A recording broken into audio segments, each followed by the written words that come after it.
Up here, you'll understand why this nice gentleman deserves the accolades that you're going to hear. At age 17, Chief Alvarez entered the delayed enlistment program and later graduated from his high school in May of 2005. In October of 2005, he reported to sea duty aboard the USS Harry S. Truman in Norfolk, Virginia. There he performed as administrative assistant to the Command Master Chief of Public Affairs and Intelligence. He was frocked a third-class petty officer prior to departing on December 2009. During his tour, he was selected as the 2009 Enlisted Person of the Year. In 2012, he reported to the Naval Service Warfare Unit 3 Naval Support Activity, Manana, Bahrain, where he served as executive yeoman in direct support of 180 assigned to deployment Naval Special Service forces throughout the United States Central Command areas of responsibility. The chief reported to the Naval Academy in May of 2016. His personal awards are numerous and go on for quite some time. It's a pleasure for me to say that this young man is an outstanding representative of today's United States Navy, and would you please welcome Chief Petty Officer, and I should say Warrant Officer Select, Eric Alvarez to the podium. Chief.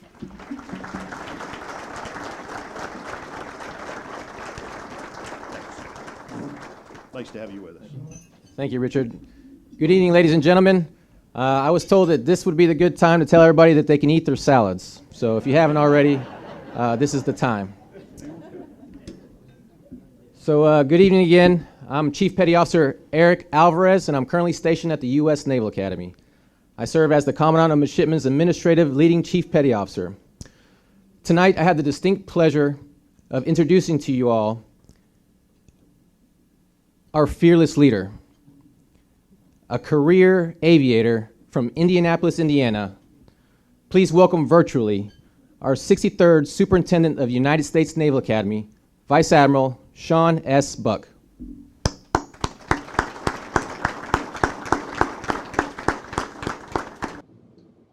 Hi, good evening. On behalf of the faculty, staff, coaches, and Brigade of Midshipmen over at the U.S. Naval Academy here in Annapolis, welcome. We're glad to have all of you all here and celebrating tonight. Please let me extend our heartfelt wishes and thanks from all of us in the Naval Academy family for your bravery and courage and for all that you all do to keep our communities safe. I wish you a very, very enjoyable evening tonight.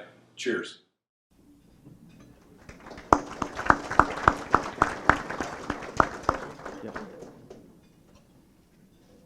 Thank you, Richard. Appreciate it. You good? Yeah. Thanks, Lottie. All right, nice to see you. Staying for dinner, right? Yeah. Okay, good. Thanks, Chief. Thank you, Admiral. It's a pleasure to be on your turf. Chief, we want you to get a nice seat. We've got dinner for you, all right? And ladies, he's all yours. Now I will defer to the pipes and drums, and I would ask if you could draw together this fire service family and this Navy family with a medley.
Ladies and gentlemen, let's have a big hand for the Millen Pipe Band. Thank you all very much. Well done.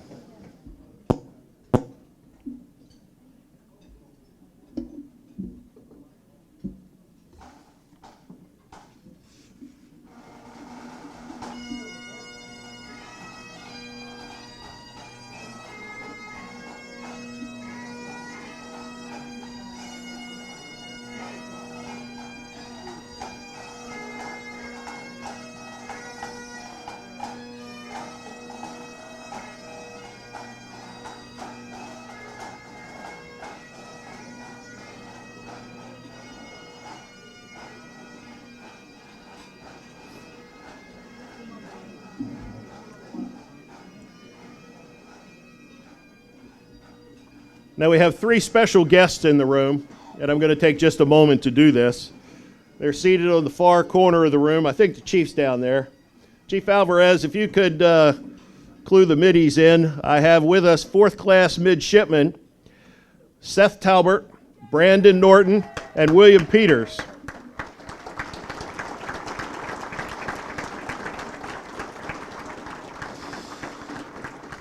Now, if you three would humor me just for a moment, first of all, to all three of you, thank you for taking the time to be here. All right, we appreciate you receiving the invitation and so graciously coming to join us. Now, if I could play a little bit on a game show, would the real grandson of Elaine Huttenlock please remain standing? Ladies and gentlemen,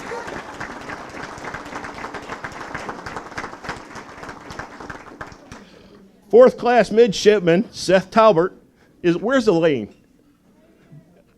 All the way down here. Your grandmother's down here.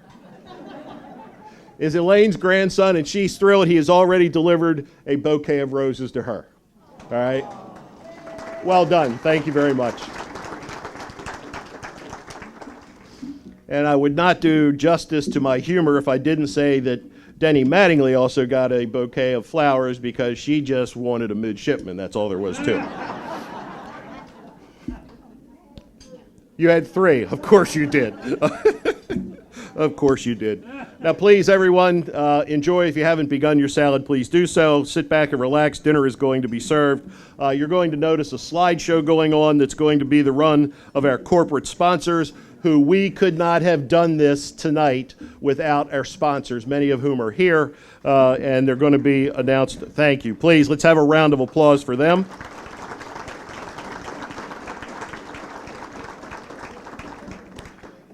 And we'll resume the program in about an hour. Thank you.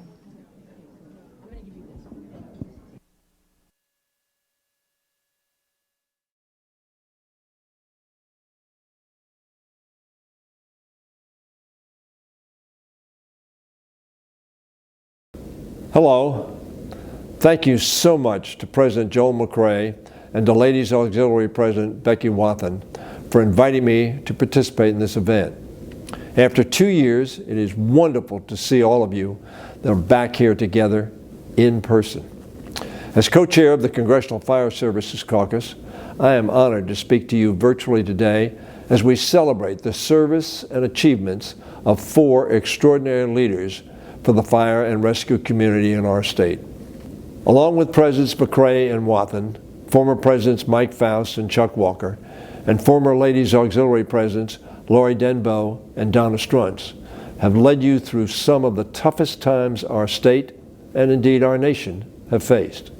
While we all worked hard to help our communities get through the COVID-19 pandemic, along with our doctors and nurses and hospital personnel, firefighters and emergency medical service personnel were on the front lines working the longest hours and facing the toughest odds.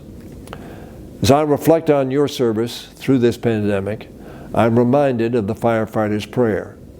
And I quote, "When I am called to duty, God, wherever flames may rage, give me strength to save a life, whatever be its age." You were called to duty this year in ways you could never have imagined. However, you answered that call with courage, working tirelessly and selflessly on behalf of Marylanders who desperately needed your help. As the prayer goes, you, quote, filled your calling. You gave the best in you, and you guarded your neighbor. Service like that is the truest form of citizenship. And certainly your service helped get Maryland through the past 20 months of challenge and crisis. Throughout it all, Joel, Becky, Mike, Chuck, Lori, and Donna have been champions for you and your families, advocating on your behalf to ensure that you had the support and resources needed to fulfill your duties safely and effectively. Their leadership in the past 2 years has been invaluable to you and to our citizens. We are grateful for your commitment to the health and safety of our firefighters and of all the Marylanders you serve. As all of you continue to answer the call to duty in the months and years to come, as you continue to put your safety on the line to guard your neighbor, know that Marylanders recognize your sacrifice, that we appreciate your service, and that we pray for your safety. Thank you. God bless you. And may God bless and protect all of our firefighters and first responders.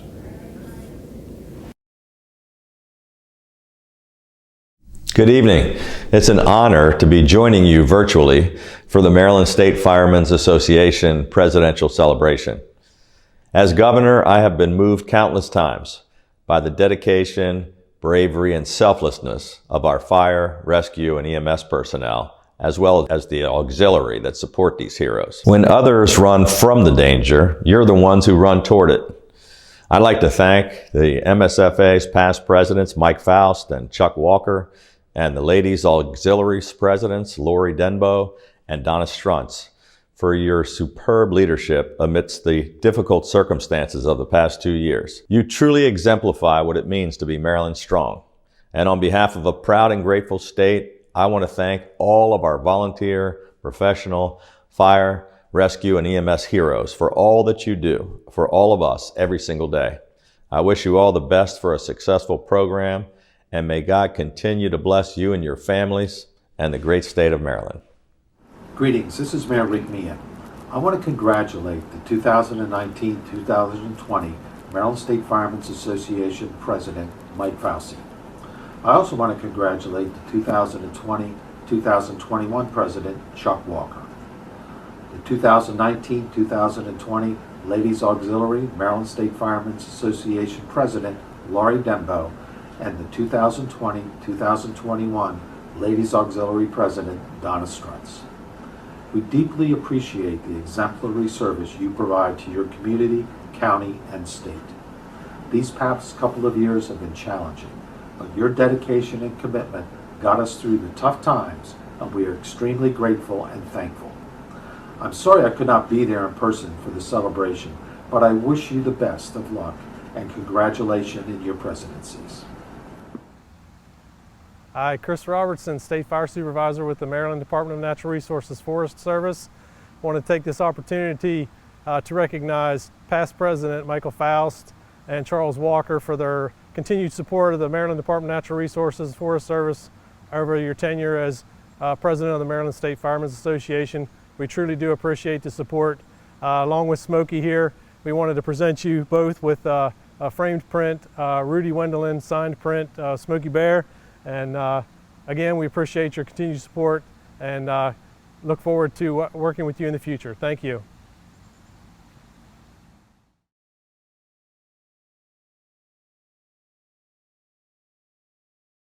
Good evening. It's an honor to share a portion of this special evening with you. I'm sorry that I cannot be with you.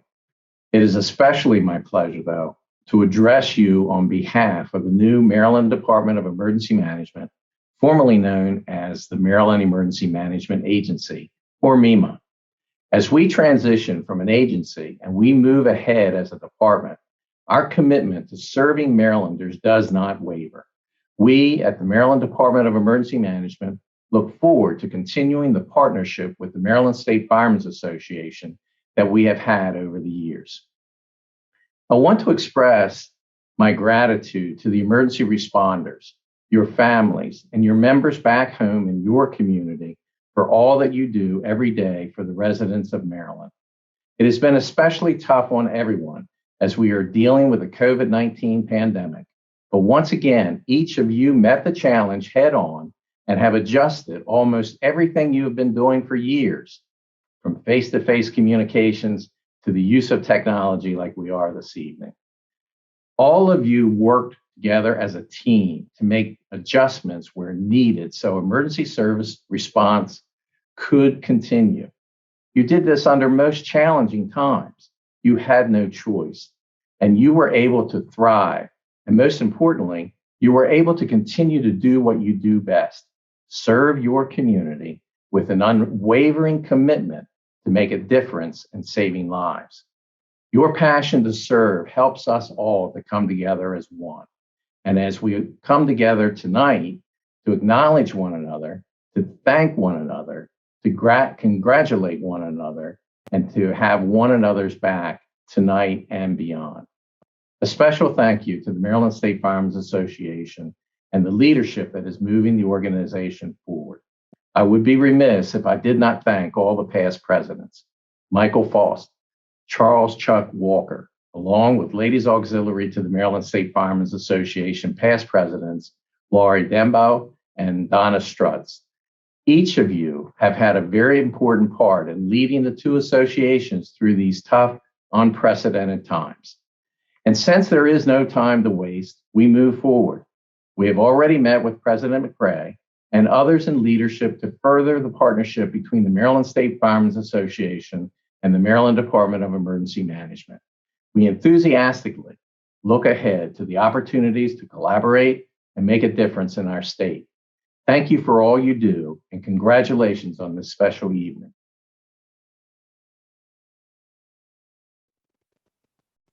Good evening. My name is Bill Smith, the president of the Maryland Fire Chiefs Association. We wanted to take a moment this evening, just like others, and thank the 2019 and the 2020 men's presidents, both Michael Faust and Chuck Walker. They did an outstanding job for their terms, and we appreciate their efforts and their partnerships and everything that they were able to accomplish throughout the pandemic. We would be remiss if we didn't also thank the ladies presidents from 2019, Laurie Denbow, and also Donna Struntz serving with Chuck Walker. Again, we thank everyone for their efforts and look forward to continuing the partnership in the many years ahead. We thank you. President Faust, you couldn't have picked a better time to be president of the Maryland State Firemen's Association, having had the beginning of a global pandemic rear its ugly head. We witnessed changes to the EMS, fire, and rescue services in our state that you could have never imagined. Despite all this, you persevered and successfully endured all the challenges we were faced with. I want to personally thank you for working in such a cooperative and welcoming manner. So on behalf of the men and women of the Maryland Fire and Rescue Institute, please accept this as a token of our appreciation and gratitude for all that you have done. Thank you. President Denbow, on behalf of the men and women of the Maryland Fire and Rescue Institute, thank you for leading the Ladies Auxiliary of the Maryland State Firemen's Association through this tumultuous time in our country and our state. We wish you well in all your future endeavors. Please accept this modest gift as a token of our immense gratitude for all that you have done. President Walker, in spite of the challenges presented by the COVID-19 pandemic, you remain undeterred to serve the Maryland State Firemen's Association with excellence and honor. I am appreciative of the cooperation and assistance you have provided for the Maryland Fire and Rescue Institute. I would like to extend our sincere appreciation for your stewardship and guidance in leading the Maryland State Firemen's Association forward during this unusual time. You have been an outstanding president. We wish you well in the next chapter of your life, and on behalf of the faculty, staff, and instructors of the Maryland Fire and Rescue Institute, please accept this modest gift as a token of our appreciation. Thank you. President Struntz, congratulations on your successful term as president of the Ladies Auxiliary of the Maryland State Firemen's Association. Your dedication to Maryland's fire and rescue services, along with your experience and professionalism, has been greatly appreciated. Best wishes to you in all your future endeavors, and as an expression of our thanks, please accept this small token of our gratitude. Thank you. As the Executive Director of MEMS, the Maryland Institute for Emergency Medical Services Systems, I'm keenly aware that volunteer firefighters, EMS clinicians, and their departments are critical to the fabric of our state's EMS system. The importance of the job that the Maryland State Firemen's Association and the Ladies Auxiliary do to represent their interests, organize their collective initiatives, and help shape public policy cannot be overstated. We trust in our leaders to walk with an open ear and outstretched hand, advancing the causes of those they lead before themselves. The past 2 years have been particularly challenging as the tools to connect, to listen, and to lead have been reimagined and redefined. Yet the MSFA, the Ladies Auxiliary, and their leaderships have not been dissuaded from carrying the torches they reliably do. Thank you, past Presidents Michael Faust, Chuck Walker, Lori Denbow, and Donna Struntz. You have led during unprecedented challenges, yet MSFA and the LA MSFA are as vital as ever, and Maryland's EMS system, a pillar for safety and health, is better for it. Mike, Chuck, Lori, and Donna, it is only fitting that we salute you and your leadership. On behalf of MEMS and the Maryland State EMS Board, thank you for your service, your dedication, and your camaraderie. Thank you and Godspeed. On behalf of Maryland State Police Superintendent Colonel Jerry Jones and the entire Department of Sworn and Civilian Personnel, I congratulate our past presidents and Ladies Auxiliary presidents being honored here this evening. We're truly proud and appreciative of the service each of you have provided to the Maryland State Firemen's Association, your home departments, and the communities you serve. Without selfless leaders such as yourselves and the volunteer men and women you lead, the MSP and the Aviation Command could not fulfill our mission. Since the first medevac over 50 years ago, fire department ground providers worked alongside our pilots and medics, providing life-saving services to those in need. Since then, your personnel have assisted the Maryland State Police with over 150,000 life-saving patient transports. I'd like to personally thank Michael Faust and Lori Denbow for their leadership. We're extremely grateful for your extraordinary contributions while in office in 2019 through 2020. Leading the charge from 2020 through 2021, we extend our appreciation to Chuck Walker and Donna Struntz. Thank you both for your many years of service and for your leadership. As emergency responders, we've experienced some difficult times and unparalleled challenges these past few years. In recognition of your individual accomplishments, each of you have been issued a Superintendent's Salute for your unwavering support of public service. We applaud your dedication to Maryland's emergency medical services and for the many years you have dedicated to helping others. Congratulations.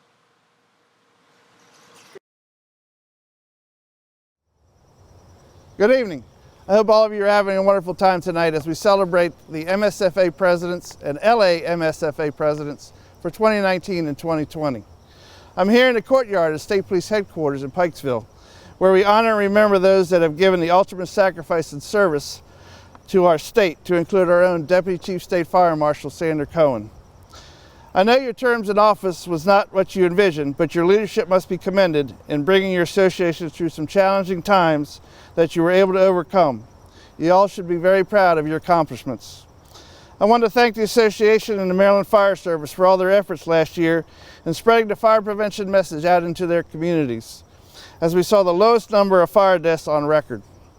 I also want to thank the Fire and Life Safety Committee and the Fire Prevention Ambassadors for all the work that they do each and every year. I want to thank the presidents of the association for the long-standing partnership and relationships and the friendships we have developed over these many, many years. I wish nothing but success for this year's administration and look forward to working with them in Annapolis and around the state. In closing, I want to thank Chuck for nominating me for this year's MSFA Hall of Fame and my induction into the Hall with so many other great fire service leaders. I am truly humbled and honored to be included in this group. Enjoy the rest of your evening, and please keep fire prevention as your most important service. Good evening. My name is Becky Gilmore, and I am the Trauma Program Manager for the R. Adams Cowley Shock Trauma Center. On behalf of all at the R. Adams Cowley Shock Trauma Center, I would like to take this opportunity to thank the 2019 and 2020 outgoing presidents of the Maryland State Firemen's Association and the Ladies Auxiliary Maryland State Firemen's Association. Michael Faust, Lori Dembow, Charles Chuck Walker, and Donna Struntz, thank you for all that you have done over the past 2 years during your individual presidencies, and also for your extensive service throughout your impressive careers. I am truly humbled by your length of service, spanning 35 to 46 years, and your career accomplishments. Throughout the unforeseen difficulties which arrived with the COVID-19 pandemic, your leadership has continued to uphold the mission of the MSFA, as each of you has accepted and fulfilled the challenge to serve, promote, advocate, and represent the MSFA to the highest possible standard. In recognition of our gratitude and appreciation for your service, we at the R. Adams Cowley Shock Trauma Center would like to present each of you with a personalized, embroidered shock trauma jacket.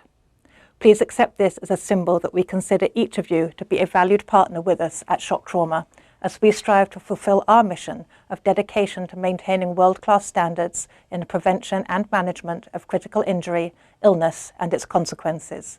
Thank you for all that you do.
All right, are we good? We're good to go. There we go. Okay. Thank you and good evening once again, ladies and gentlemen. I want to just make a special note of our sponsors. I want to read this list. As you've seen, the teleprompters go through the messages, but our lead sponsor is Delmarva, an Exelon company. They could not be with us this evening, but I was with them last week, and they wanted me to give special recognition from them to our presidents. Our corporate sponsors, Atlantic Emergency Solutions, Are any of them here? I'm just going to, please, if you're our sponsor, stand when I read your name so we can recognize you. That would be great. California Casualty. There we go. Thank you. First Net. First Net's in the house. Where are they? Look at that. There we go. Thank you. National Fire Sprinkler Association. Look at him. There he is. First arriving. Down there, I see a hand going up. Okay. Thank you. Nice to have you here. Provident. Provident, look at him. There we go. Thank you very much. VFIS. Thank you, gentlemen. Knox. Are the Knox folks here? Man, we all live with Knox. All right. We also have Bignell, Watkins, Hasser Architects are with us.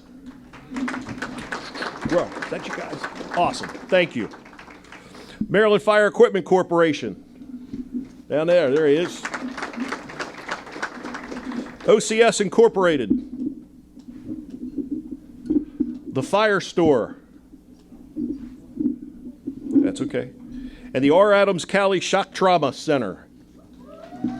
Whoop, whoop. There we go. Thank you very much.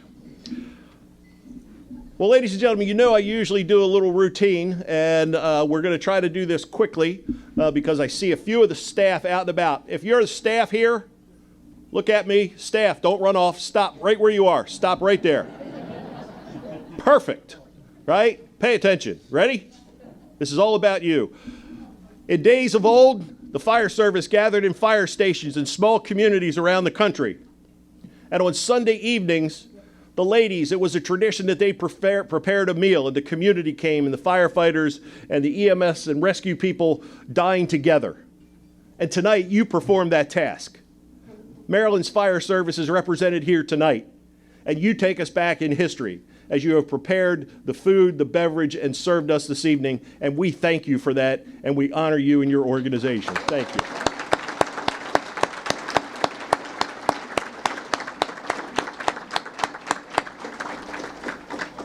Okay, you can now move again. They're used to following orders. Okay. Now, ladies and gentlemen, we have a treat for you this evening. We're going to continue on this path that we started with the fellowship that we have with the United States Navy and that Corps right here in Annapolis. Tonight we have with us a captain who, as you can tell, has his own cheering section.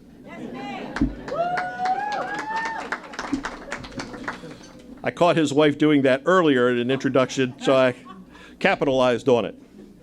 Back to serious business.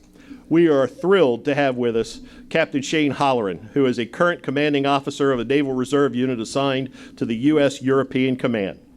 He commissioned as an ensign from the United States Naval Academy here in 1995, where he was a 3-year varsity letter winner in football. Where's your plaque? Where's the plaque? In the corner?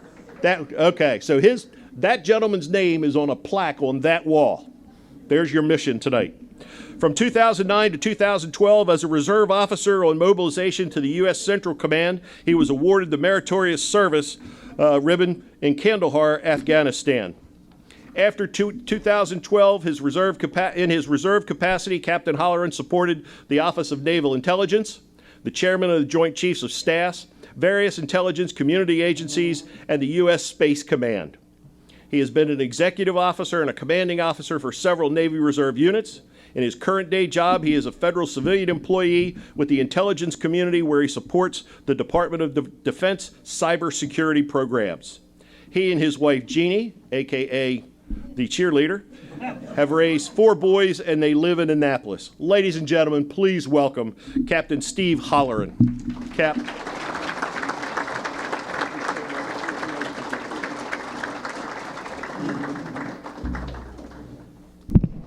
Testing. How does this thing sound? Ron, can you hear me down there?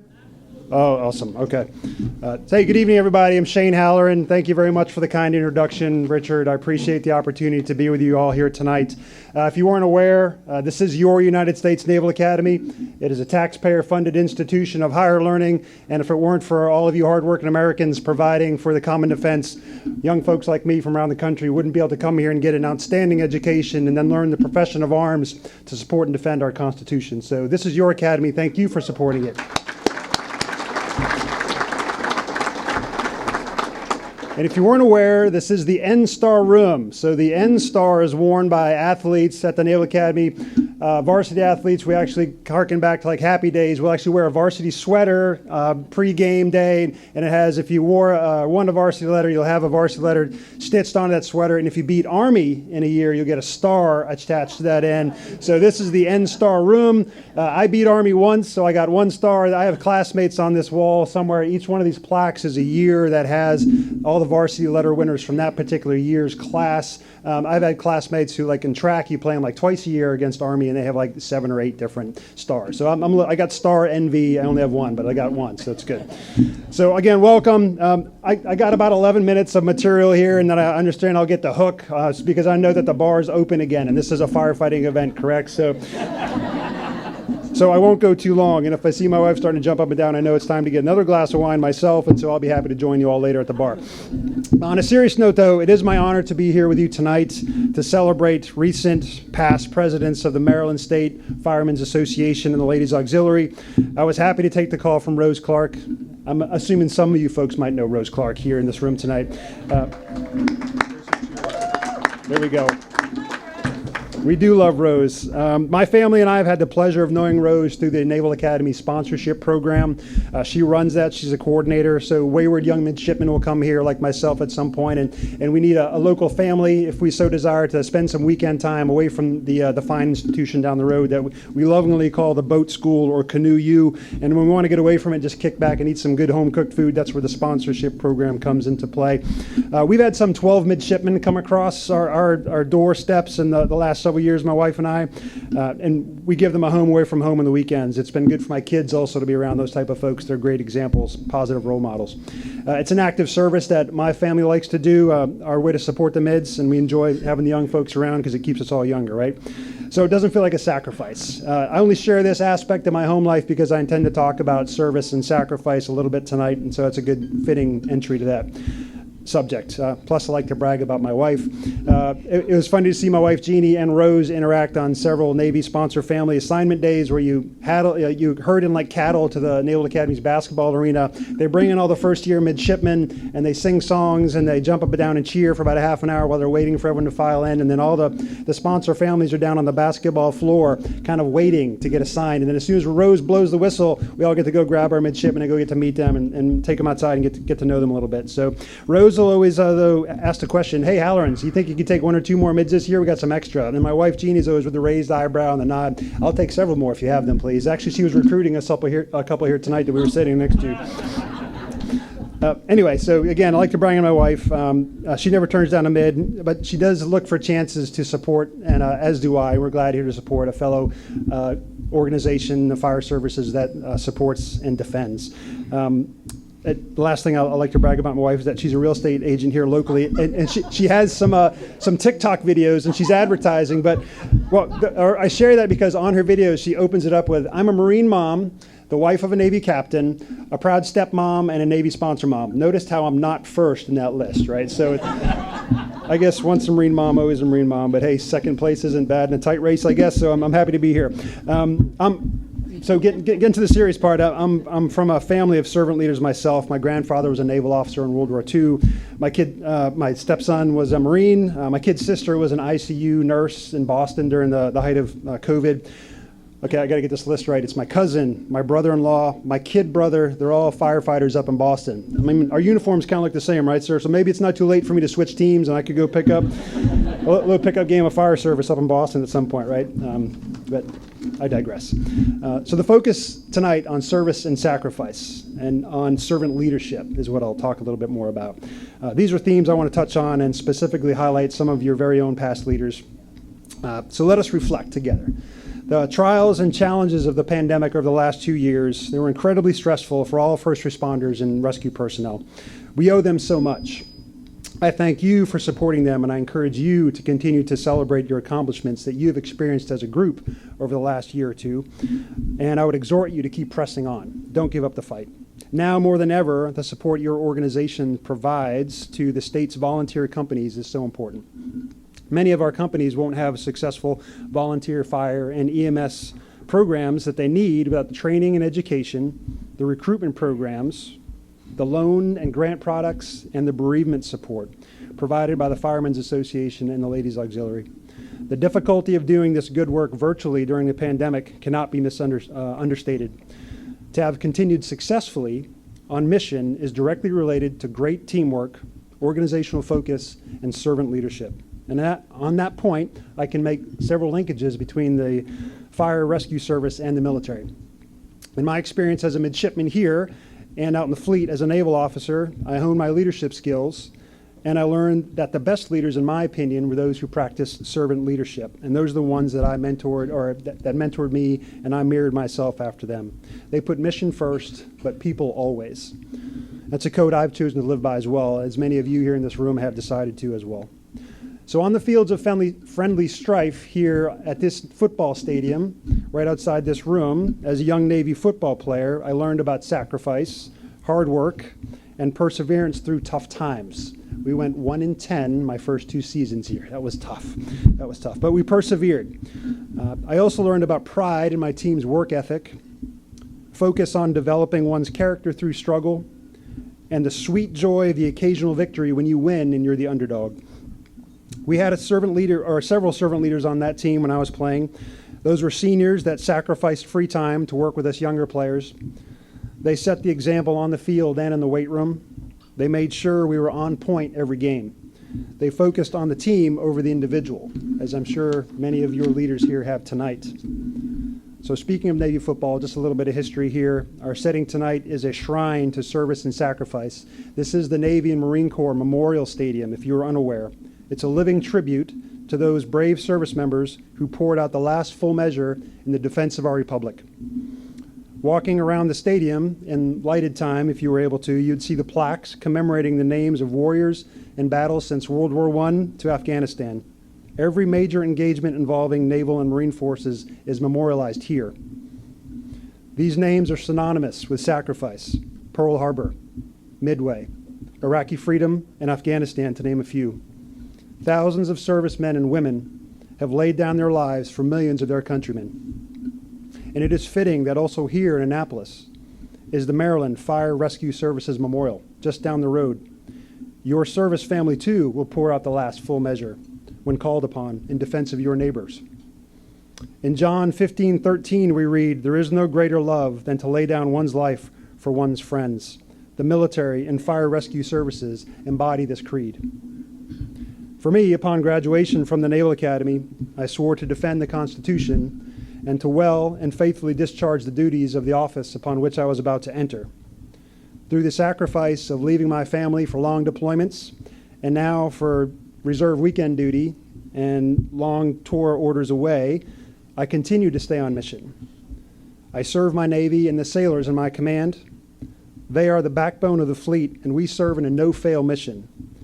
I practice servant leadership for my team by organizing and equipping my unit to be ready for the next fight. If I don't get them the training and the resources they need, we will not win that next fight. And the parallels of military mindset compared to the service in a fire company are many. To serve one's community on the front lines, defending home and hearth from destruction, and caring for your fellow citizens.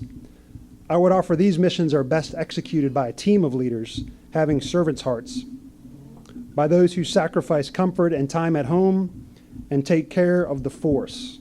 They too will heed the call of Isaiah in chapter 6, verse 8. I heard the voice of the Lord saying, "Whom shall I send, and whom will go for us?" Then I said, "Here am I, send me." The setting for tonight's event is a living memorial to naval service. And similarly, all across our state, fire stations are no strangers to memorializing their own, to never forget our departed is the last measure of devotion we can offer our brothers and sisters in service. And it is no less important to celebrate team wins and those that contributed so much to the organization's success. I understand that there are going to be some presentos later this evening, challenge coins. The military loves challenge coins. I have several desk mates at work who, over the years, have collected some dozens of challenge coins. They proudly display them on their desk. It's a pride thing to see how many you can collect. They're usually presented by a unit commander or a senior enlisted leader, or in this case tonight, a color guard leader. Thank you very much for that coin, sir, wherever you went. That's awesome. For performing one's duties well and or going above the call and, say, like a site visit. The origin of the challenge coin is a lost history. Some would say that it would originated with the Roman legions. A soldier was presented a gold coin after he'd done an outstanding job on a campaign in the empire.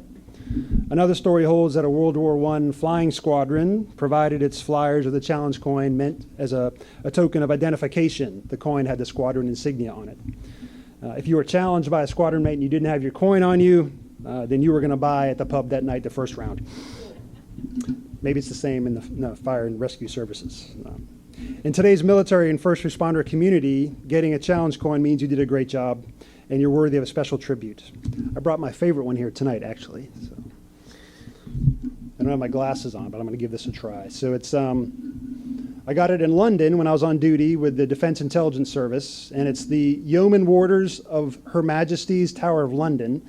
So it's the guard unit, the official Royal Guard unit that protects the Tower of London. And so the Yeoman Warders, they are a year-round guard at the tower, and they're leaders all to be selected for that unit. And it's very rare to receive one of those coins. However, if you show it at closing time at the Tower of London, after all the tourists have gone, there's a special pub that only the yeomans know about, built into the wall of the London Tower. And so if you got that coin, you're good to go in the yeoman's pub. So I would hazard a guess that tonight's honorees would be welcome at the Yeoman Warders Pub, because I understand that they have consistently exhibited foundational qualities of servant leadership. So I'll close in just a short review of some of those qualities. Now, I've not met any of these people personally, but I've had the opportunity to hear folks brag on them, and Ron specifically gave me some great insight. So in no particular order, Lori actively serves as an assistant chief. Having grown up in a fire department family, she's a riding member of the Level Volunteer Fire Department. She is out there among the troops, leading by example. Donna, she serves the community as an emergency medical technician with Bowling Green, serving with commitment and zeal for her community, I've been told. Her family and her firehouse family are very important to her. She builds community. Michael from Sudlersville, he served as a principal advisor to the local jurisdictions regarding programs, developing and directing strategies to meet goals and priorities. That's just a lot of words to say that he shares vision and shows the way. And then Chuck Walker from Chillum and Adelphi, he proved most adept at navigating the state legislative processes in Annapolis, this keeps going, for programmatic and budgetary assistance. That's a whole different language. I don't know what that means, but that sounds awesome, Chuck. That's phenomenal. You said it right, sir. Thank you, Rick.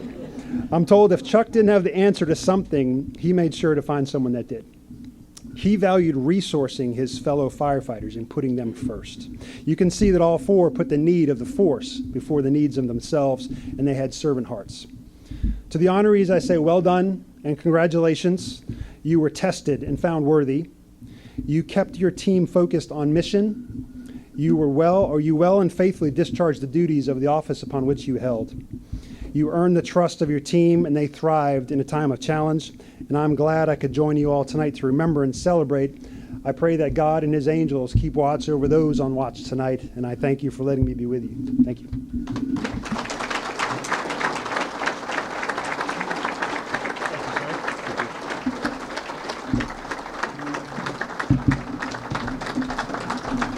Captain Shane Holleran.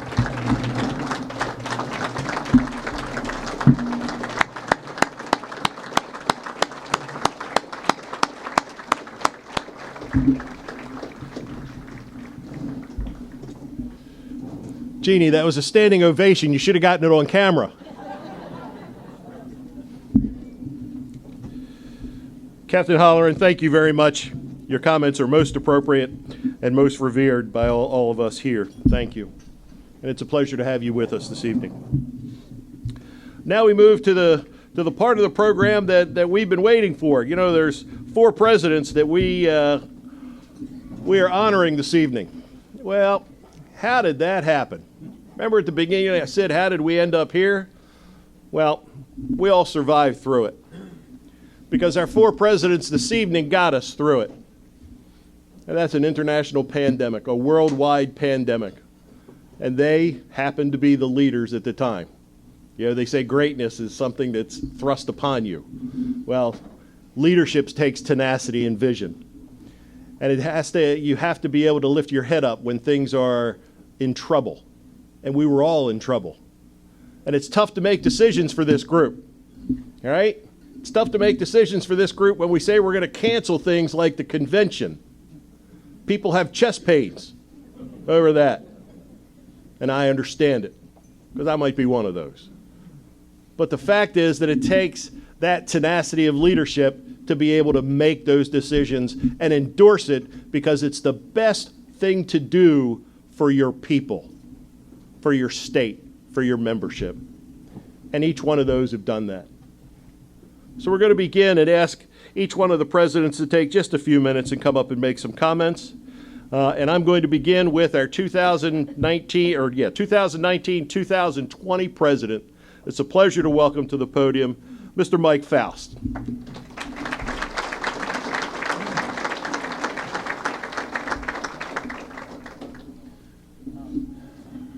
Thank you, Rich. I really appreciate it.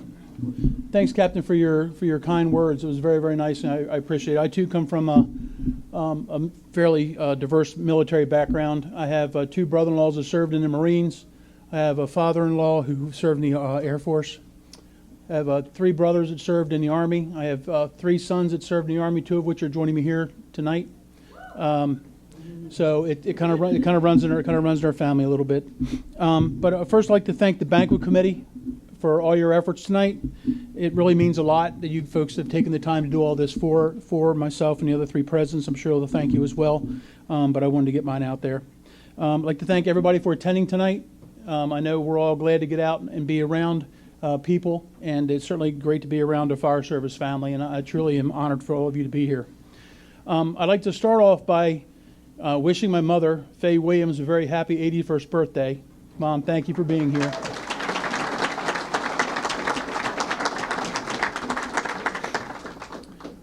And it is a nice party, isn't it? It's a great party. It's a surprise. It's a surprise party for my mom, not for the 4 of us. But thank you all very much. I'd like to start off by thanking my good friend, Chuck Walker. We did a lot together. We spent a couple years working together before we started our way through the chairs, and we became friends, and even stronger friends now. But I would like to say that our wives are even probably better friends than Chuck and I are, and I'm not sure what we can do about that now, Chuck, but I guess it's too late. They each decided on their own to get Chuck and myself a gift. Sharon and her family got Chuck a photo album, and unbeknownst to Stacy, her and my family got me a photo album. They're always ordering the same thing. But second, I'd like to thank President Mckay. Joel, thank you for your support when you were the 2nd VP under me. We got a lot done. We got a lot accomplished. And I hope both you and Chuck value what the 3 of us accomplished, and I hope I set you 2 up for successful years. Chuck, with yours last year, I know you had a great year, and Joel, you're on poise to do great things as well. I'd also like to thank the Ladies Auxiliary and their leadership, especially my partner in crime, Lori Denbow, for our year we had together. It wasn't exactly what we wanted, but we got a lot accomplished anyway. Robbie Blaxton, he was my executive committee chair. I've known Robbie since he was in diapers, literally. We've been friends a long time, and Robbie, I really appreciate you stepping up. And for those of you that don't know, Robbie's first year, he came on the executive committee. He came on as the vice chairman of the committee. So trial by fire, and I think one of the first or second meetings you actually had to run the meeting, so that was no small task. So Robbie, so thank you for stepping up and doing that for me. I really appreciate it. I'd also like to thank our executive director, Kate Tominelli, and Lynn. I know Lynn does most of the work down there. Lynn, are you down there? Do you sit down? That's right. That's right. That's right. No, but thank you all for all your support. I really appreciate it. And again, thanks for helping out with the banquet this year, and for Donna stepping up there at the very end to help out with a little bit of a snafu that we had.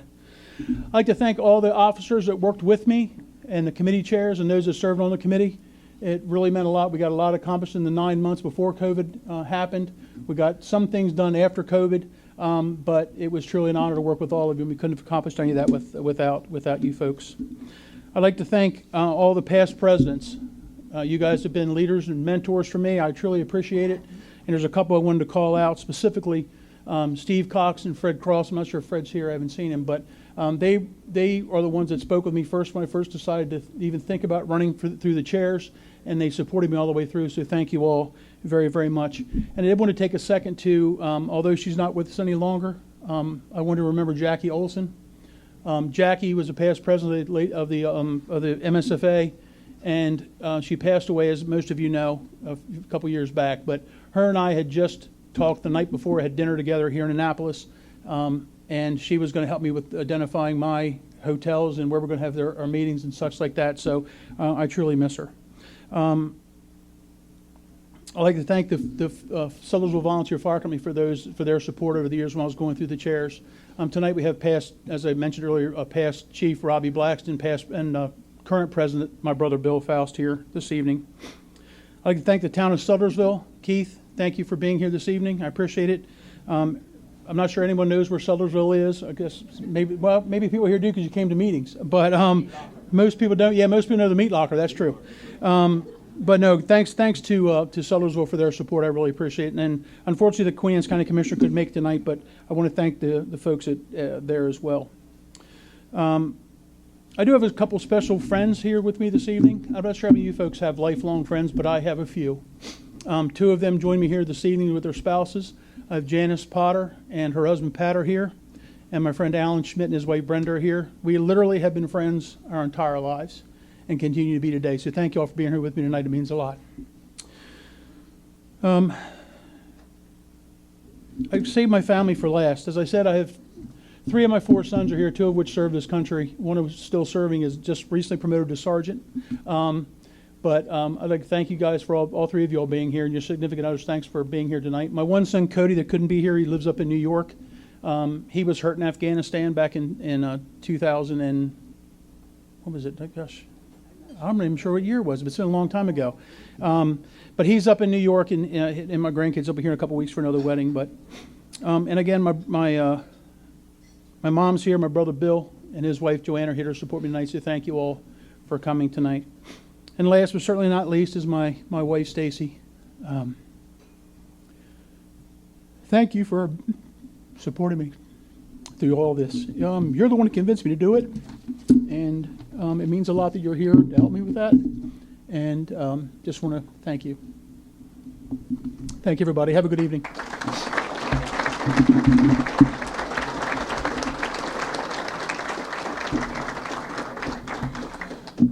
Thank you, Mr. President. Well done.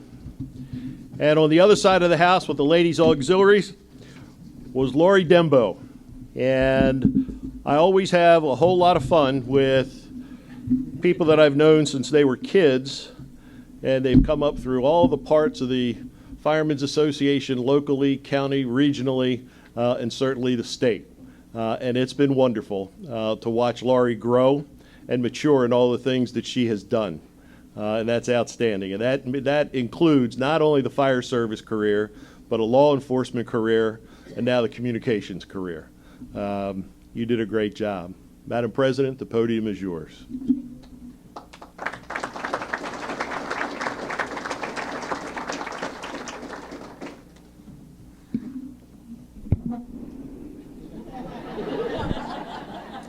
That's much better. Now let me put on glasses so I can actually see. First, I would like to send a thank you out to everyone who had a part in putting this celebration on for us. I know we're truly appreciative of what you have done for us.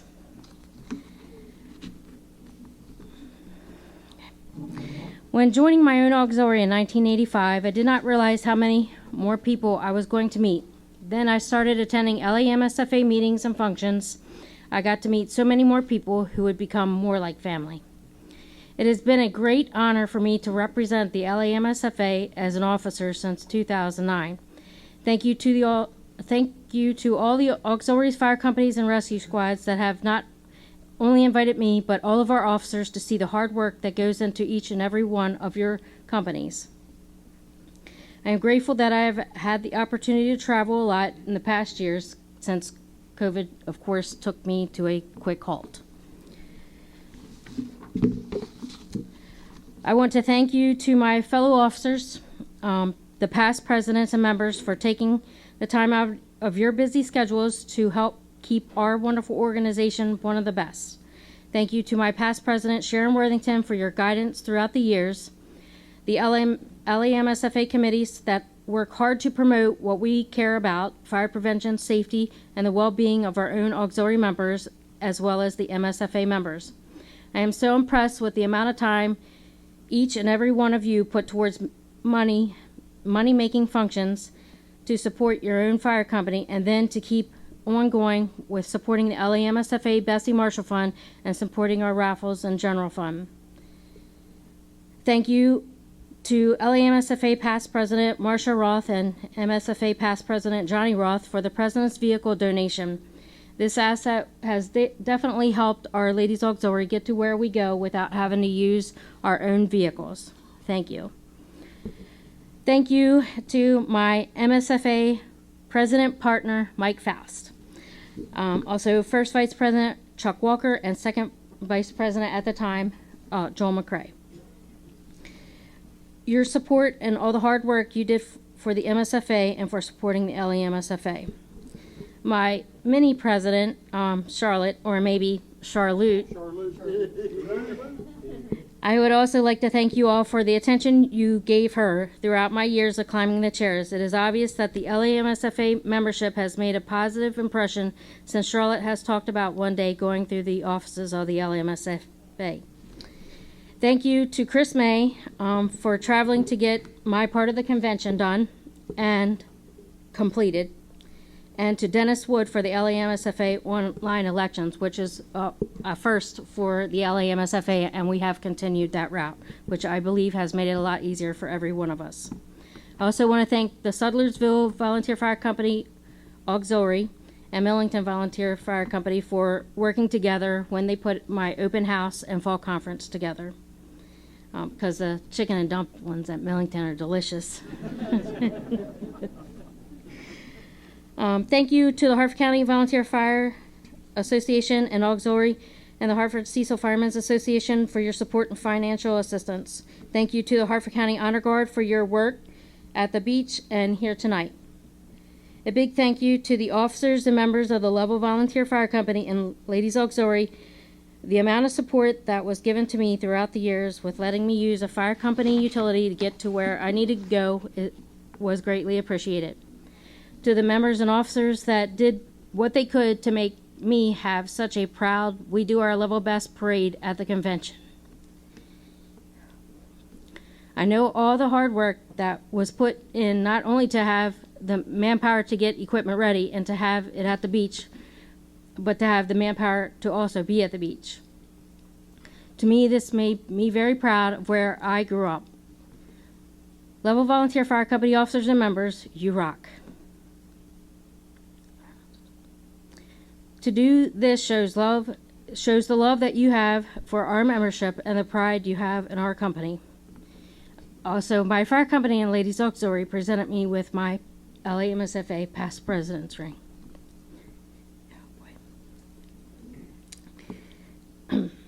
To my mini-me, Charlotte.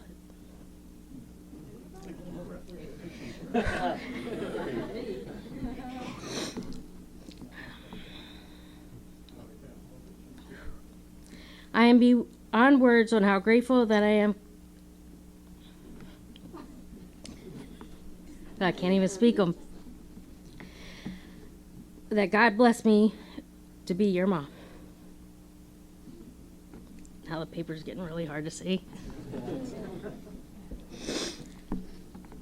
You have literally been with me the entire journey on me being an officer of the LAMSFA. I love that you wanted to go with me to my events. You also understood, but were disappointed when you were not able to go with me. Thank you for always understanding when I was unable to make it to some of your games because of an LAMSFA event. You may be young in age, but you are definitely smart beyond your years. I am very proud of you and how amazingly smart you are. Sometimes too smart. I look forward to all that you are able to accomplish in your lifetime, and I do hope that one day you do follow in my footsteps and become a leader of the LAMSFA.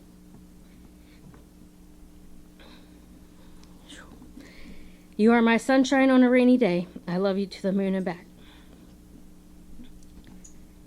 To my husband, Jeff, thank you for your understanding of my passion to serve the state. I love you. Bless you. That was great. To my family, the ones who really made this journey possible for me, I am so appreciative of the time that all of you took out of your own lives to be my date to a banquet, a meeting, taking me on stage to my next step, or being an LAMSFA committee co-chair. Without your support in taking care of Charlotte, I would also not have been able to travel as much as I did. Thank you, and I love you all. If my family could stand, that would be you guys.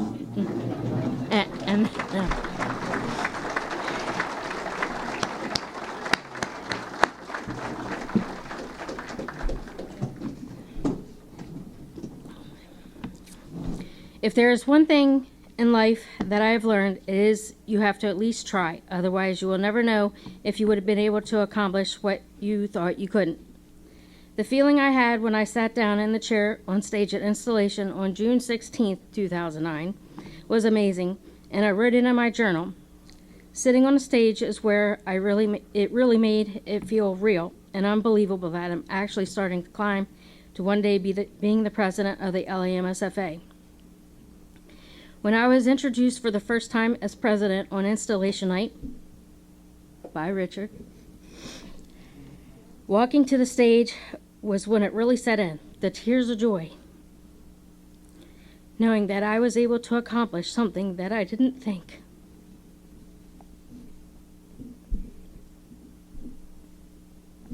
was possible for me.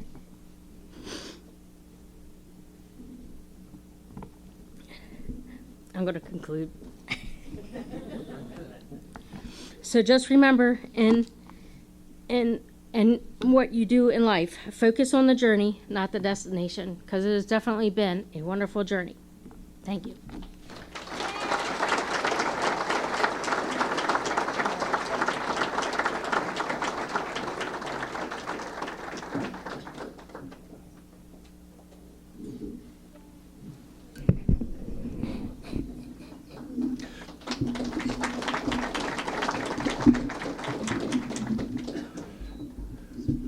You can handle that, Charlotte? You're good? Okay, no problem. Mr. Gallion, you know, the interesting thing in listening to her do this is what everyone doesn't understand is you dispatch a task force to support her, because I look and there's not one person at this table who's not part of the fire service, between your children, your grandchildren, right? Your in-laws, right? We'll let it stop there. All right. Congratulations, Madam President. And COVID would not relent. And we moved into 20 and 21, and Chuck Walker would become president of the Maryland State Firemen's Association in a non-traditional way.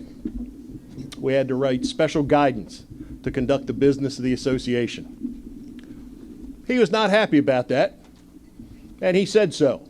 And he was not going to relent in some of the things that were in the planning stage.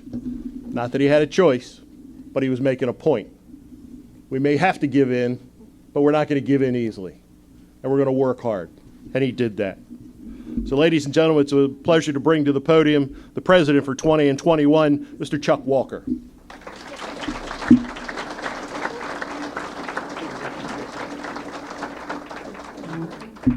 So in true Chuck Walker style, shooting from the hip.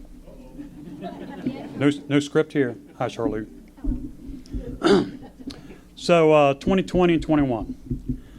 A whole year of everything upside down. I made it my purpose to not let it get the best of us. And to be able to do that, I got to thank a lot of people. First, as far as the MSFA goes, probably the best MSFA executive committee that I've ever had a part of. These guys never gave up. We met online, we met by phone call, we took care of every bit of business that the MSFA had to take care of to maintain our operation on a day-to-day basis. Gentlemen, I know you're all over the room, but thank you.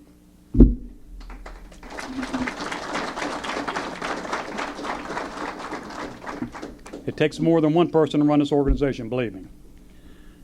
To Mike, thank you for leaving us in my hands in good shape. Mike and I did a lot of traveling together during his year. And we had some pretty good talks. Then we invited Joel along too one time.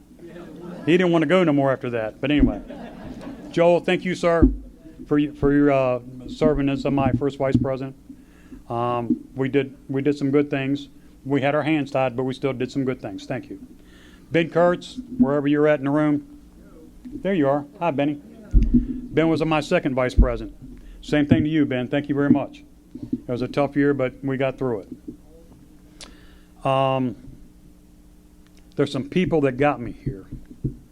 And it started, I want to say, Richard helped me out. What was the date on that letter? 2014, 15, whatever it was. Johnny Roth, paybacks, buddy, paybacks. Johnny Roth wrote up a letter one day in the legislative office in 17th State Circle, and it was a letter of nomination for Chuck Walker to be second vice president of the Maryland State Firemen Association. I told him, I says, you need to go throw that in the trash. Well, instead, he hung it up on the corkboard in the office. And I think it still hangs there, does it not? Yes, sir. It's still there. It's yellow, but it's still there. So, in all honesty, thank you, Johnny. That was the first vote of confidence anybody had in me to be able to start going this way. Richard's another one. Richard pushed me to help me do the job that needed to be done here in Annapolis. I was part of a great team down here with Richard, Steve Cox. Johnny Roth was the president that first year. We did some monumental work. It took us more than 1 year, but we finally got a sprinkler bill through that's making a difference in the state of Maryland. So thank you, gentlemen. I appreciate it. Then, all the past presidents, all you got to do is pick a phone up. If you got a question, they'll have an answer. If they don't have an answer, you'll get a phone call back in 5 minutes. They'll always figure it out. They'll always help you out. And I thank every one of you for that. One guy I used to bend the ear on the most is Frank Underwood. Francis, thank you, my friend. A lot of road trips with Frank. Going to state conventions. Just been down to see my friend in Virginia. Good to see you, Kirby. We're down to see Virginia. We was in Delaware together, and we do that just about every year. And unless you've flown on Underwood Airlines, you would not understand the trip. I'll leave it at that. So I do want to thank Donna. Donna came after me about 8 years ago. Hey, I got a question to ask you. Sorry, Sherry. No. And I says, no, I'm not. I'm right where I want to be at. I'm on the executive committee. This is the perfect place. I don't want to do anything else. This is all I want to do. Fast forward about 5 years. And my phone starts burning up between the executive director and the then first vice president. Come on, man. Come on. You need to run. You need to call Rick. You need to call Rick. Yeah, what's it going to take? Yeah. So I told Donna, I said, first person between her and Sherry, first person that puts a Harley in my driveway. Sherry says I'm working on it. But Donna made it happen. But I go to an executive committee meeting in Allegheny County, in Garrett County. She shows up with a matchbox motorcycle and presents it to me, says, I brought you the first one. Well, I bid on it, you know, like a hungry fish. It wasn't even a Harley. It was a race burner. But anyway. Take what you can get off Amazon. Right. But no, we had a good trip. It was challenging at times, to say the least, but we did have a good time. We weren't afforded a lot of the things that a lot of the past presidents have had, being able to go to all these, a lot of meetings, a lot of county meetings, fall conference, spring conference, all the executive committee meetings. I will say one thing, I can hang my hat on one thing. And Dave Kyle, thank you, sir. I did have an executive committee meeting my year. Against all odds, we met at Flintstone in October of 2020. And if it wasn't for the tenacity of the Allegheny Garrett Association, Mr. Kyle, and the people of that fine organization up there, we wouldn't have had it, but we did have it. It was virtual and in person. It went very well, and I was really proud that it went as well as it did. So thank you, Dave. I would be remiss if I didn't thank my family. And just a little background in it to go with that. I'm a lone survivor, 3-term president of Prince George's County Fire Association. I think I'm the only one other than Ralph Small that ever did that. That being said, I'm still standing here before you. And with me through that whole thing was my wife. Thank you.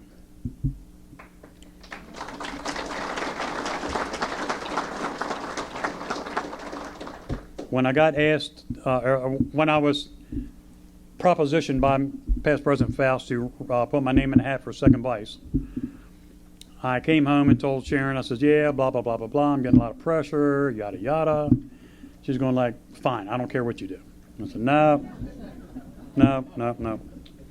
I said, you went through 3 years of PG County with me. That's not going to fly. I want you to think about it overnight.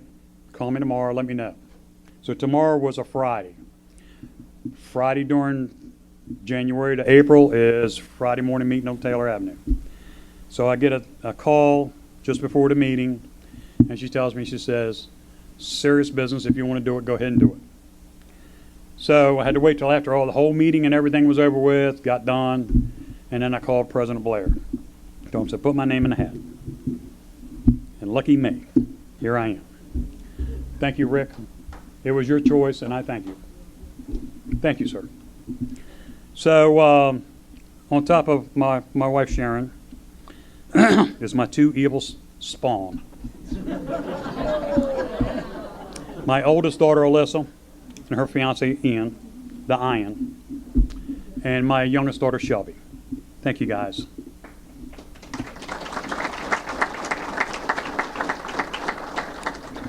And then there was the minis. And Mama Coop, excuse me. The fave, the third daughter, I've been told. So Shelly and Kenny, during my time in the hospital, was Sharon's support group on Friday nights. There was family dinner night involved. You can't do nothing. I don't care who you are or what's going on in your life. You can't do nothing without a support group. The Coopers are my support group for my family, and I thank you very much. And my little buddy Brookie back there, and Callie, thank you. They have another daughter named Kagan. Kagan's away at a softball tournament or a tryout or a college showcase or whatever this weekend. She couldn't be here with us. Then, you know, all the ladies presidents have pages. Has any of the men's president ever had a page? Just asking a question because I don't know. Anybody got a hand? Oh, I got one. Yeah, I had one in PG County. And she's here with us tonight. Jane Francis? Thank you, ma'am. If anybody doesn't know who Jane Francis is, that's Big Shirley's big sister. Jane Francis has been a friend since, well, we won't say how long that's been. And her husband, Kenny, who started out at Chillimadelphi, changed his career path to be a career firefighter in PG County. Good choice. Retired several years ago as a captain. Very good career. And he's been a friend through the whole thing. And I thank you, my friend. And last but not least, my president of my company. Louise, thank you very much for being here tonight. Sorry Gene couldn't be with us, but I appreciate you being here tonight. And for those of you who got here late or didn't see it beforehand, there was a real ladder truck here tonight. And I'm not talking about the yellow one. There was a red fire truck that bends in the middle. It's a real ladder truck. Pardon me? Right. Taught him how to tell her. Somebody, buddy, you know how to tell her a ladder truck? Who'd you learn how to tell her a ladder truck from? Thank you, sir. Buddy got to tell her the old ladder truck, the one that didn't have power steering. They were here. They came here to, they were supposed to put a flag up tonight. It just didn't happen. You can't do it just with one truck. The other truck couldn't make it for whatever reason. But I thank them. I thank my department. I thank them for all their support through my 3 years in Prince George's County. They already know. Through my years through the MSFA. And thank you very much, Louise. I appreciate it.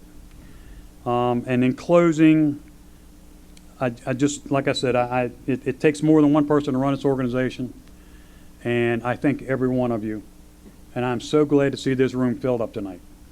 It is an honor to be here in front of you, and I thank you very much. And before I leave, Ron Sarnicki, I know it takes more than one person. There's got to be a leader that gets the team together. Thank you, Ron. Thank you, your team. Thank you to Kate. Thank you to Lynn. Thank you guys very much.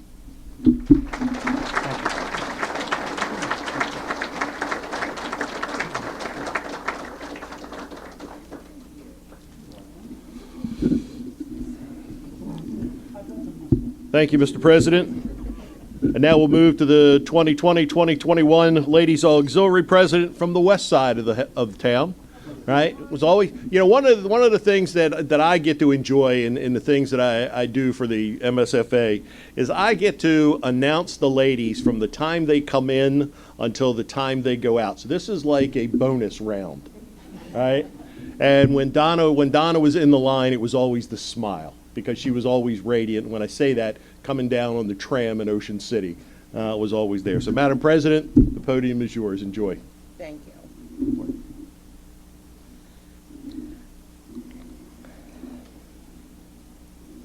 Good evening, everyone. It's with a humble heart that I extend my deepest appreciation to everyone within the state, the county, my home department, and my auxiliary, as well as my family, for allowing me to serve such an amazing organization as your president for the term of 2021 to the LAMSFA. I have met some of the most wonderful people through the years, as well as served with some of the most amazing officers, committees, past presidents that this organization has ever seen. It has been one of the highest honors in volunteer service for me from Western Maryland to be able to say that I've got this done and I've accomplished it. I am truly grateful and blessed to have this chapter in life in public service, as well as the opportunity of serving alongside of MSFA President Chuck Walker as we overcame any and all obstacles in our paths, including, Lord knows, we had to have a national pandemic. That's what I hear.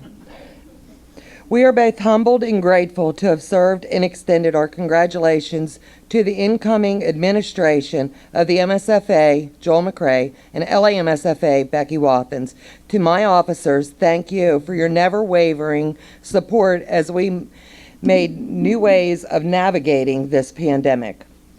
To Lori Dembo, thank you for setting us up to succeed in the midst of this adversity. We never would have expected such a disaster, and you brought us right to it. Becky, I've left you with a lot.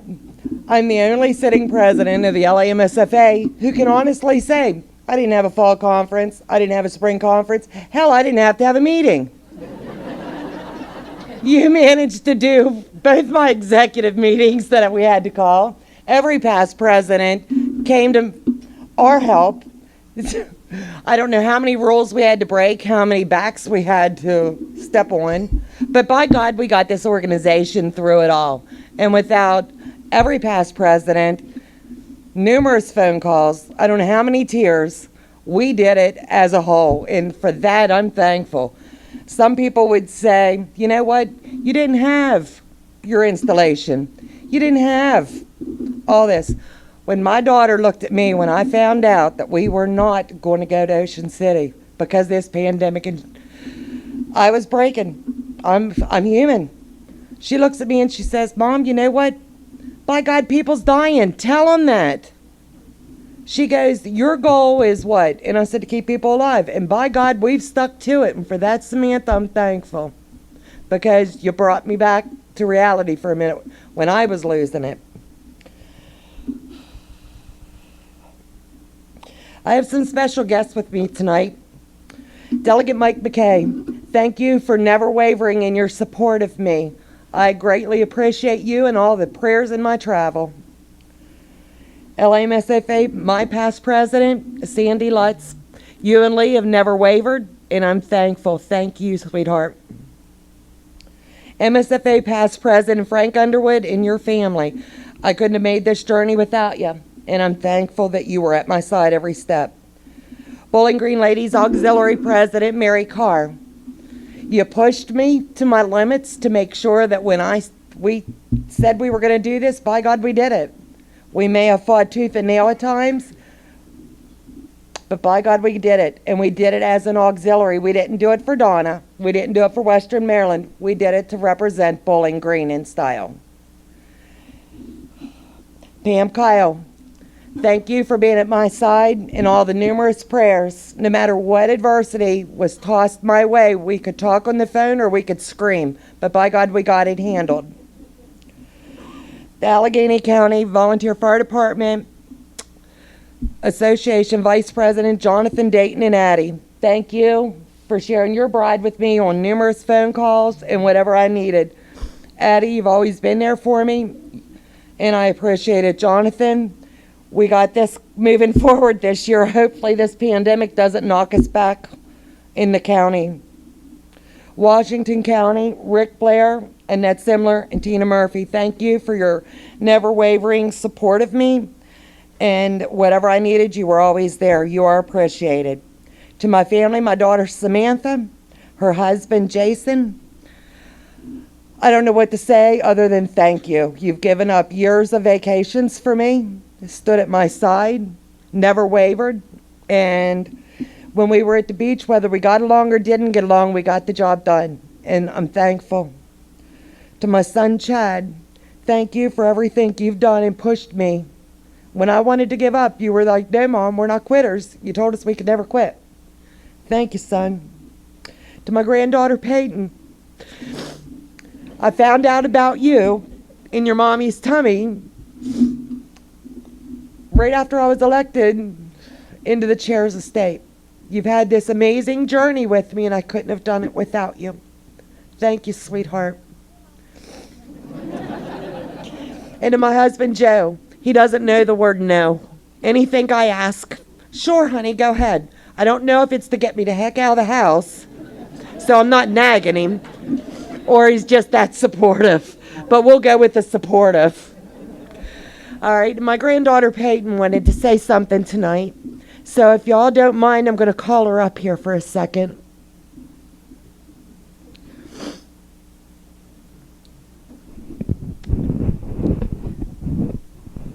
Here, sweetheart.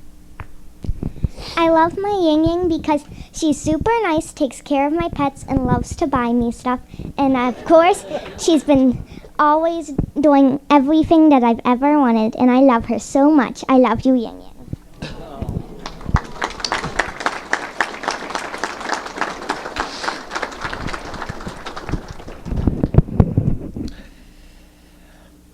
Now, how do you top that? Amen. Thank you guys for all your support. Let's have a good time.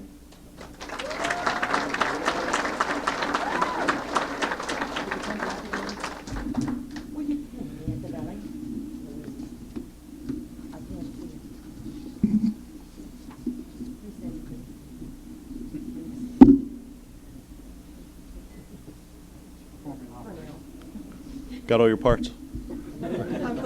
Just saying. Okay. Congratulations to the four of you. And we need to transition now to something that is not being done by you. It's being done for you. 4 officers, 2 years, incredible circumstances, the most unique we've ever faced. So we'll do something unique as well. And I'll invite our president, Joel Mckay, and our ladies president, Becky Wathen, to please come up.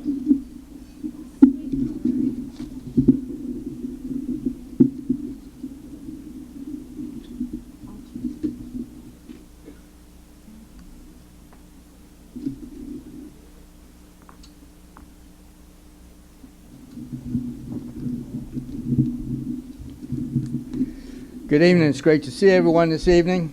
Come out and honor our presidents. It's a great turnout. I had the opportunity to talk to a number of people this evening. Said it's great to see you here. And they said, "Yeah, I heard it's a free meal." You know. But as each of these presidents took their office, they took an oath, and part of that oath was to faithfully perform the duties to which they have been elected. I can honestly say that the 2 gentlemen that I had the honor to work with over the past 2 years have done just that. They faithfully performed the duties of the office to which they've been elected. So I'm going to go ahead and do my presentation. Okay. So gentlemen, Mike, Chuck, if you could join me up here, please.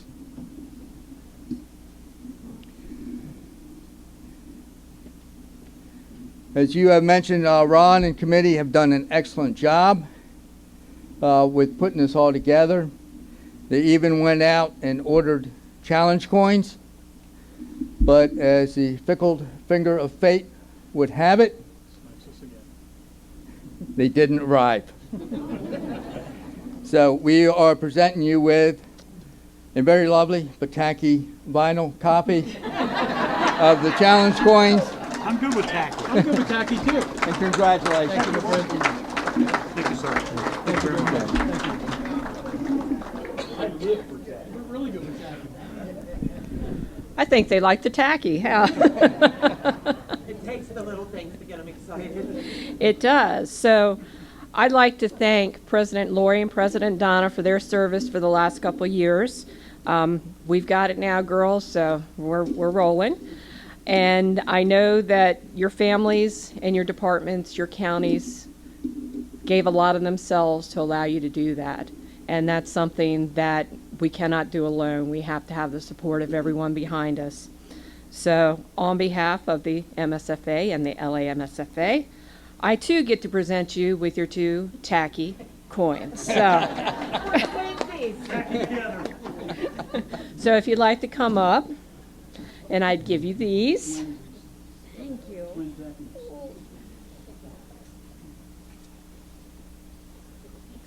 There you go. And so I'm going to ask these 2 ladies to stay here, and I'm going to ask past President Sharon Worthington and past President Sandy Letts to come join me.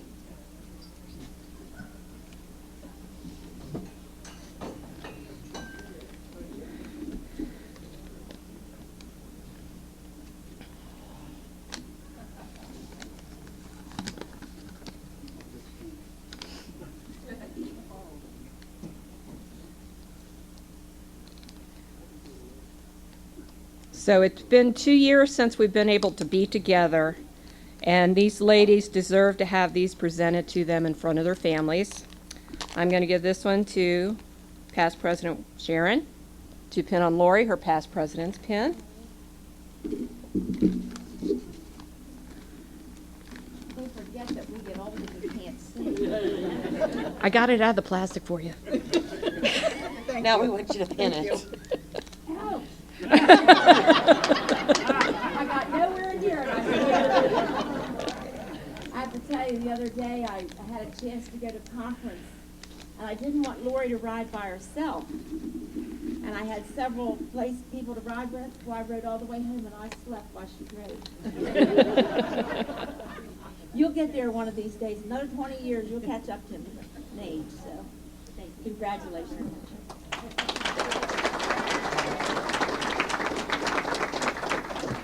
And past President Sandy, here is the pin for Donna, her past president's pin.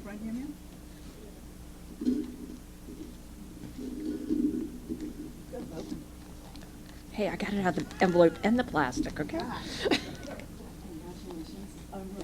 Ouch. You don't have any feelings. The plating. Joe just got him paid off. There's no filter here. It has no filter. It's all on tape. Oh my gosh. This sucker is hard. Oh, no, just.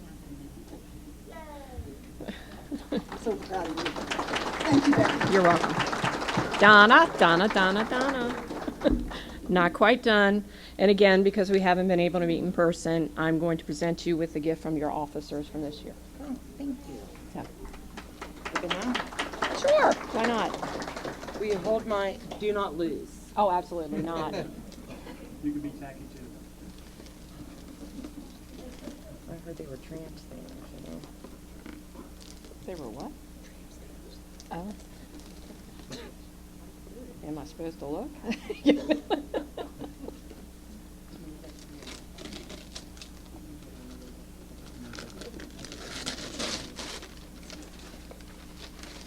Made in Taiwan. Imported. It made it. Imported.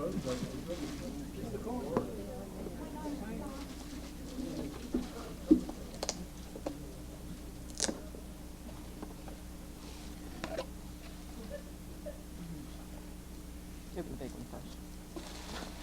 I can't see. You're gonna have to tell me how to do it. It's okay. It's just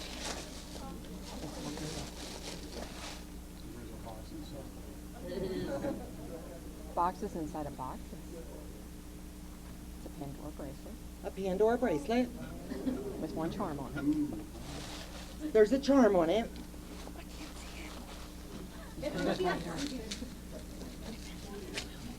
Yes. That one was a little hard on it. Okay. This one? That one? That one. There's a couple more charms to go on there. More charms. They're pretty, pretty. What's the take on? It says Charm City. No, it says Pandora.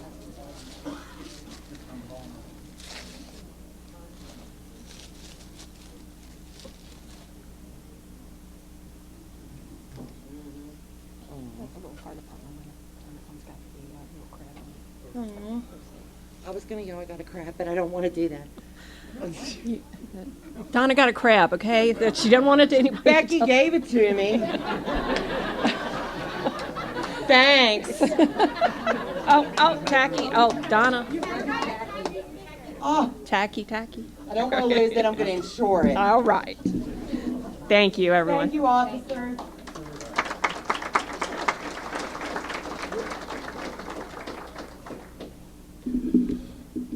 Okay. Whew. Yes. All right. Let me dress up the coin issue a little bit. If you look on the front of your program, that is the rendition of the coin. All of you will receive that coin. All of you that are here tonight. That's why you were given the ticket, so that we would have control on the coins and the distribution. So you're going to receive that. That'll be worked out logistically. Kate will be delivering personally across the state. Okay. I have been told, however, that if any of you want a tacky one, Kate will make it for you at the office and we'll keep your coin. All right, but you can have the tacky one. All right. The four of you, well done. Thank you. You have done exceptionally well. It's great. Now, ladies and gentlemen, we're going to play a video for you. Probably the most serious video that we could play, and you'll all understand that. Gentlemen? This is Mayor Rick Meehan again. I hope you had a great evening, and we are looking forward to welcoming everybody back to Ocean City in June. We can't wait to see you. Safe travels. There it is.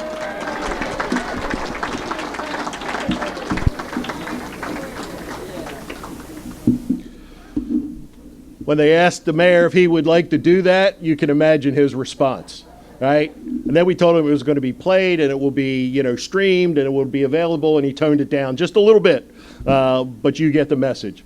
He wants us back in Ocean City. We're going to Ocean City. The planning committee, the chairman of the convention committee is in full speed. Let's go to Ocean City.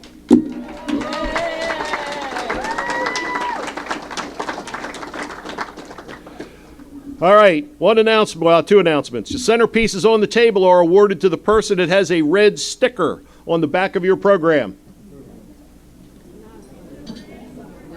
Ron Sarnicki, thumbs up or thumbs down? Do we have time yet, or are we done? It's a red heart. Do we have time? Do we have, huh? Closing? Do we have open? Hey, open, closed. Okay. Ladies and gentlemen, you have 15 minutes. All right, we ate into your time a little bit. Red heart inside cover. Red hearts inside cover. Look in the program. What? Oh, dear God, would you all, everybody wants to be a director. The president said something. I lost control. I did. Thank you all very much. Safe travels. We'll see you in Ocean City.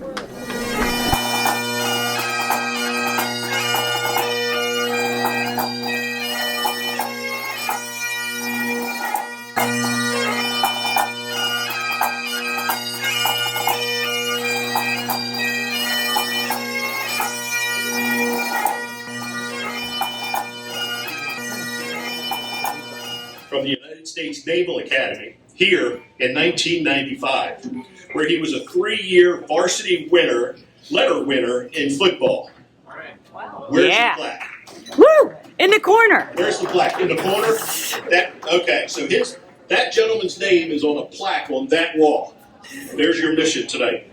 From 2009 to 2012, as a reserve officer on mobilization to the U.S. Central Command, he was awarded the Meritorious Service ribbon in Kandahar, Afghanistan.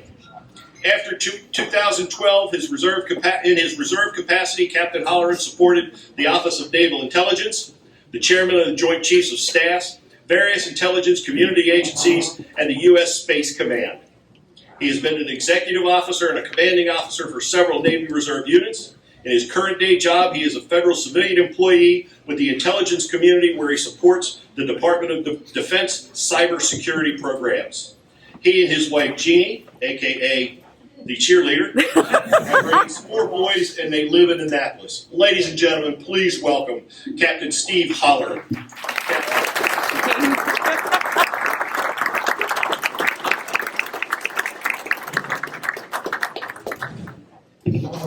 Testing. How does this thing sound? Ron, can you hear me down there?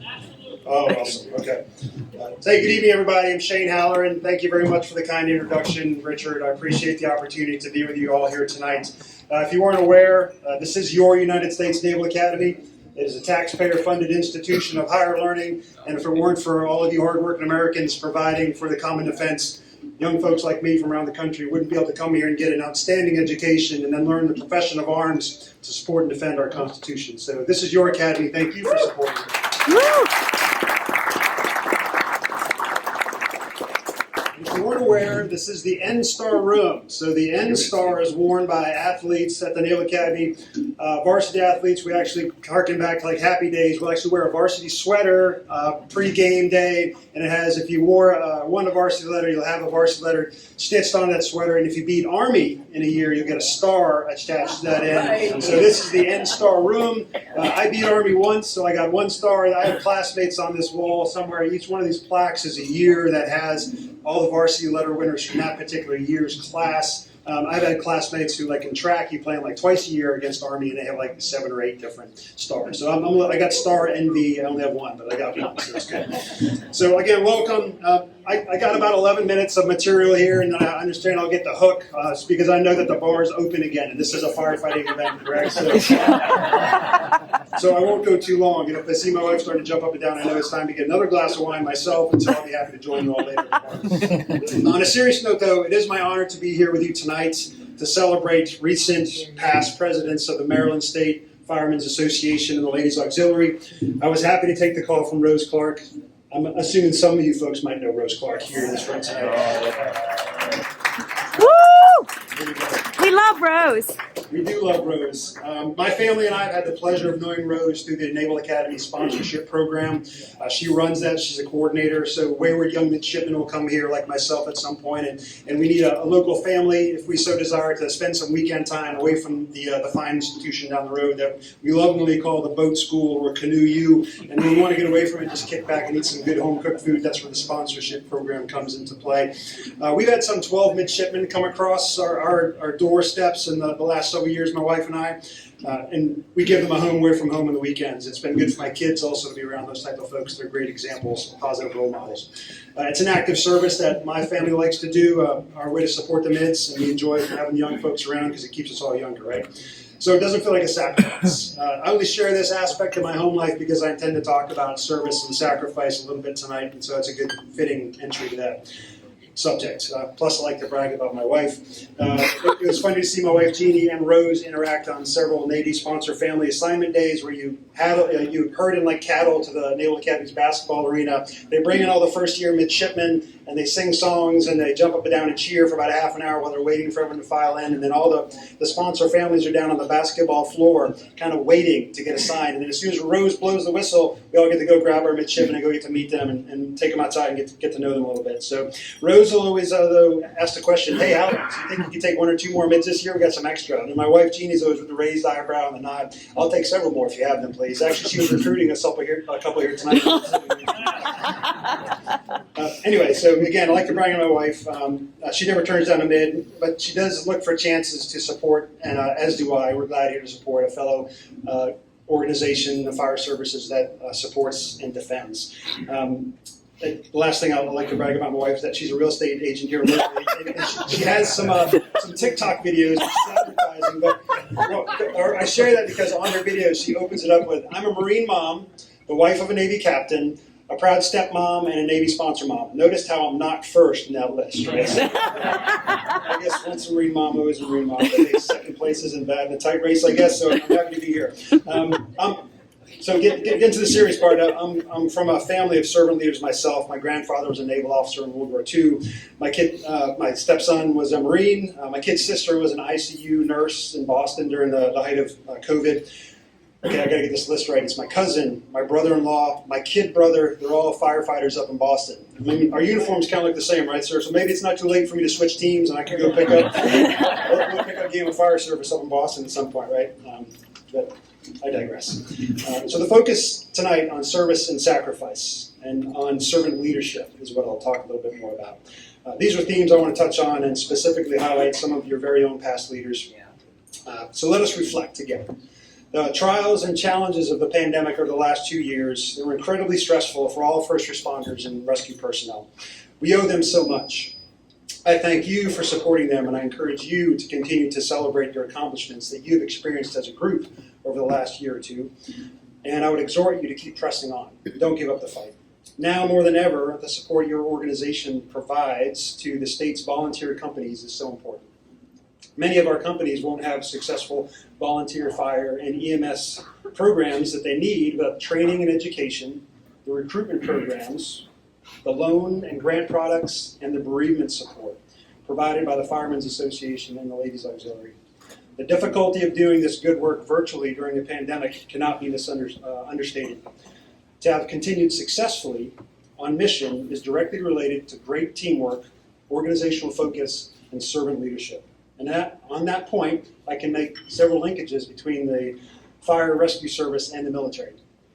In my experience as a midshipman here and out in the fleet as a naval officer, I honed my leadership skills, and I learned that the best leaders, in my opinion, are those who practice servant leadership. And those are the ones that I mentored, or that mentored me, and I mirrored myself after them. They put mission first, but people always. That's a code I've chosen to live by as well, as many of you here in this room have decided to as well. So on the fields of friendly strife here at this football stadium, right outside this room. As a young Navy football player, I learned about sacrifice, hard work, and perseverance through tough times. We went 1-10 my first 2 seasons here. That was tough. That was tough, but we persevered. I also learned about pride in my team's work ethic, focus on developing one's character through struggle, and the sweet joy of the occasional victory when you win and you're the underdog. We had a servant leader, or several servant leaders on that team when I was playing. Those were seniors that sacrificed free time to work with us younger players. They set the example on the field and in the weight room. They made sure we were on point every game. They focused on the team over the individual, as I'm sure many of your leaders here have tonight. So speaking of Navy football, just a little bit of history here. Our setting tonight is a shrine to service and sacrifice. This is the Navy and Marine Corps Memorial Stadium, if you're unaware. It's a living tribute to those brave service members who poured out the last full measure in the defense of our republic. Walking around the stadium in lighted time, if you were able to, you'd see the plaques commemorating the names of warriors and battles since World War I to Afghanistan. Every major engagement involving naval and marine forces is memorialized here. These names are synonymous with sacrifice: Pearl Harbor, Midway, Iraqi freedom, and Afghanistan, to name a few. Thousands of servicemen and women have laid down their lives for millions of their countrymen. And it is fitting that also here in Annapolis is the Maryland Fire Rescue Services Memorial, just down the road. Your service family, too, will pour out the last full measure when called upon in defense of your neighbors. In John 15:13, we read, "There is no greater love than to lay down one's life for one's friends." The military and fire rescue services embody this creed. For me, upon graduation from the Naval Academy, I swore to defend the Constitution and to well and faithfully discharge the duties of the office upon which I was about to enter. Through the sacrifice of leaving my family for long deployments, and now for reserve weekend duty and long tour orders away, I continue to stay on mission. I serve my Navy and the sailors in my command. They are the backbone of the fleet, and we serve in a no-fail mission. I practice servant leadership for my team by organizing and equipping my unit to be ready for the next fight. If I don't get them the training and the resources they need, we will not win that next fight. The parallels of military mindset compared to service in a fire company are many. To serve one's community on the front lines, defending home and hearth from destruction, and caring for your fellow citizens. I would offer these missions are best executed by a team of leaders having servants' hearts, by those who sacrifice comfort and time at home and take care of the force. They too will heed the call of Isaiah in chapter 6, verse 8. I heard the voice of the Lord saying, "Whom shall I send? And whom will go for us?" Then I said, "Here am I, send me." The setting for tonight's event is a living memorial to naval service. And similarly, all across our state, fire stations are no strangers to memorializing their own. To never forget our departed is the last measure of devotion we can offer our brothers and sisters in service. And it is no less important to celebrate team wins and those that contributed so much to the organization's success. I understand that there are going to be some presentos later this evening, challenge coins. The military loves challenge coins. I have several desk mates at work who, over the years, have collected some dozens of challenge coins. They proudly display them on their desk. It's a pride thing to see how many you can collect. They're usually presented by a unit commander or a senior enlisted leader, or in this case tonight, a color guard leader. Thank you very much for that coin, sir, wherever you went. That's awesome. For performing one's duties well and or going above the call and say like a site visit. The origin of the challenge coin is a lost history. Some would say that it would originated with the Roman legions. A soldier was presented a gold coin after he'd done an outstanding job on a campaign in the empire. Another story holds that a World War I flying squadron provided its flyers with a challenge coin meant as a token of identification. The coin had the squadron insignia on it. If you were challenged by a squadron mate and you didn't have your coin on you, then you were going to buy at the pub that night the first round. Maybe it's the same in fire and rescue services. In today's military and first responder community, getting a challenge coin means you did a great job and you're worthy of a special tribute. I brought my favorite one here tonight, actually. I don't have my glasses on, but I'm going to give this a try. So it's, I I got it in London when I was on duty with the Defense Intelligence Service, and it's the Yeoman Warders of Her Majesty's Tower of London. So it's the guard unit, the official royal guard unit that protects the Tower of London. And so the Yeoman Warders, they are a year-round guard at the tower, and they're leaders all to be selected for that unit. And it's very rare to receive one of those coins. However, if you show it at closing time at the Tower of London, after all the tourists have gone, there's a special pub that only the yeomans know about, built into the wall of the London Tower. And so if you got that coin, you're good to go in the yeoman's pub.